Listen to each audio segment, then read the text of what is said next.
Greetings, mushroom people. Okay, so let's talk about grain spawn. These are those like tall, skinny bags. I like them. I don't use a PC. I use an Instapot because I have a childhood trauma with a PC.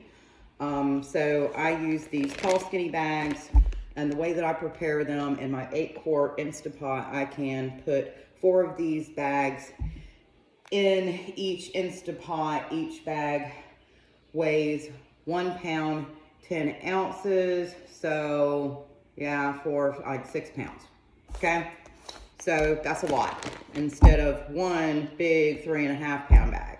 I do no cook, no soak, no simmer, no dry. I do everything in the bag. So I load my bag. Basically, I'll put my bag on the scale. Let me see here. Just for, all right. So I will take my bag before I PC it. I put it on the scale. I zero it out.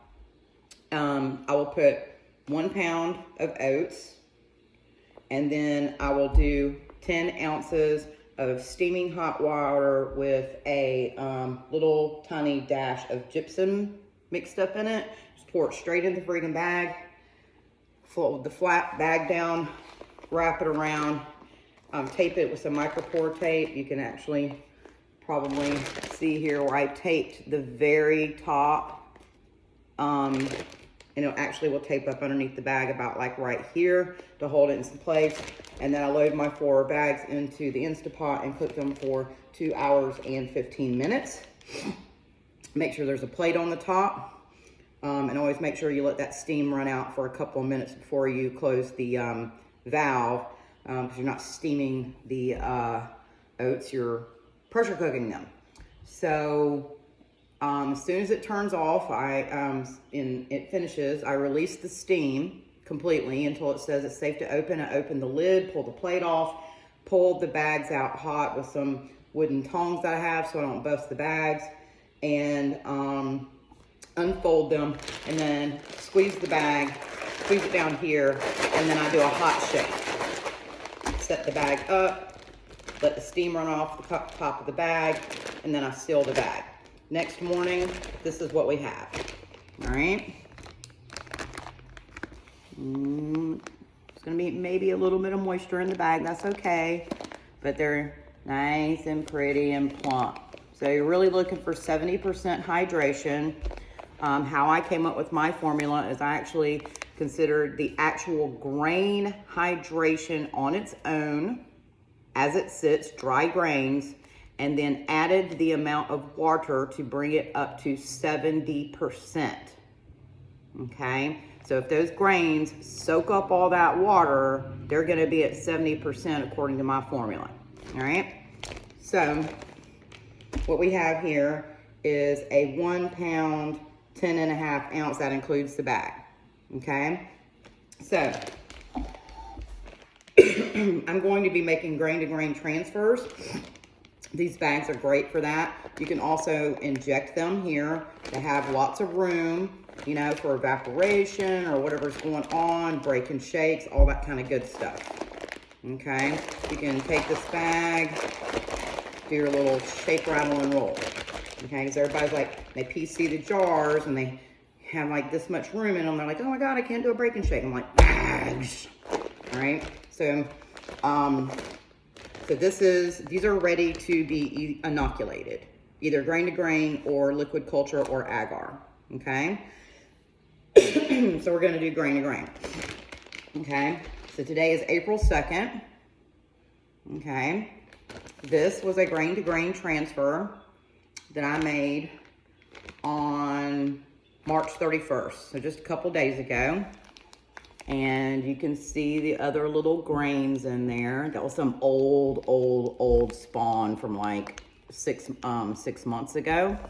But as you can see, maybe if I get the glare off of this like a dum-dum, these grains were actually just brown. It's Milo. They kind of just look like that. They're not gonna be all white and sticky icky like a lot of other grains, but they're starting to wake up.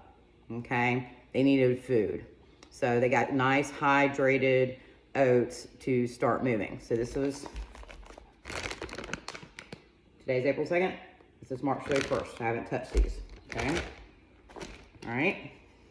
This is from March 29th. Sorry, today's April 2nd. Hard to tell with the picture here, but I've actually already done a break and shake on this bag because it colonized so quickly. Okay, so this is after a break and shake. Wish I could get it. There we go. So you can kind of actually see what it really looks like. So after I did this one break and shake to kind of mix it up, get the mycelium moving, it's actually looks really, really good. All right, so this is from the 29th, and I've already done a break and shake. Okay. This is from the 27th. Okay, today's April 2nd. These are blue oysters, grain to grain transfer. Okay, I did also a break and shake 2 days after, so got a little bit of moisture, that's okay. All right, and it's recovering from the break and shake. And this is actually really compact. I can feel it. It's a good 80% colonized, maybe a little bit more. This will be ready to be sent in maybe 2 days. So 327, send on April 4th. Can't beat that. Okay, now you're probably wondering, how much greens is she adding to these bags to make them colonize so quickly? Okay, well, this bag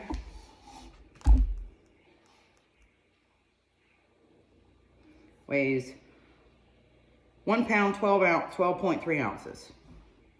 So really, I'm only using a couple of tablespoons.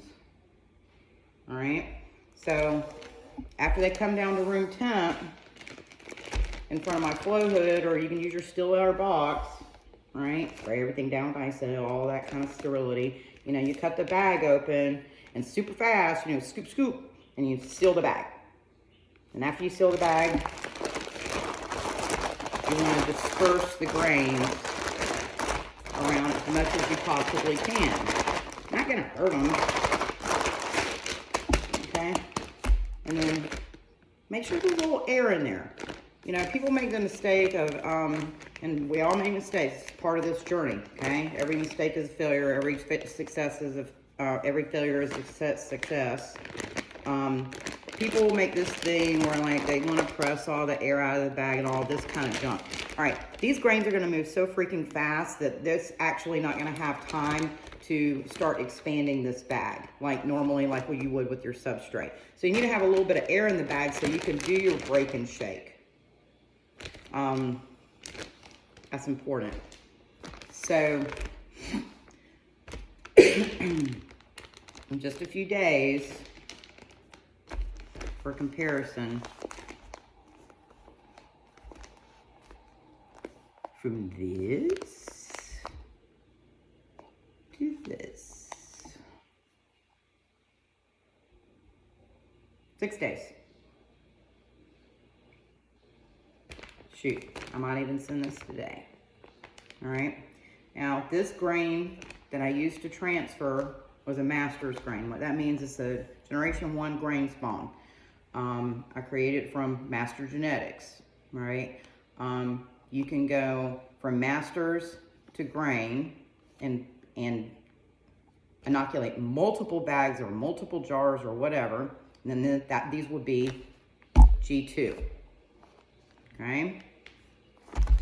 All right, you can actually take this bag, once it's fully colonized and it's super duper healthy, and inoculate a whole bunch of more bags with this. And then those spawn bags would be G3. Now, as a hobby grower, yeah, you can use G3 spawn, but you're not gonna have like The best genetics, probably not the biggest flushes. So usually I only go down to G2. So that would be master spawn, a couple tablespoons, 2 prepared grains. And then this would be grain, G2 grains. Okay. And much love, everyone. So it's, wait, how do we do this? From this to this to this to this.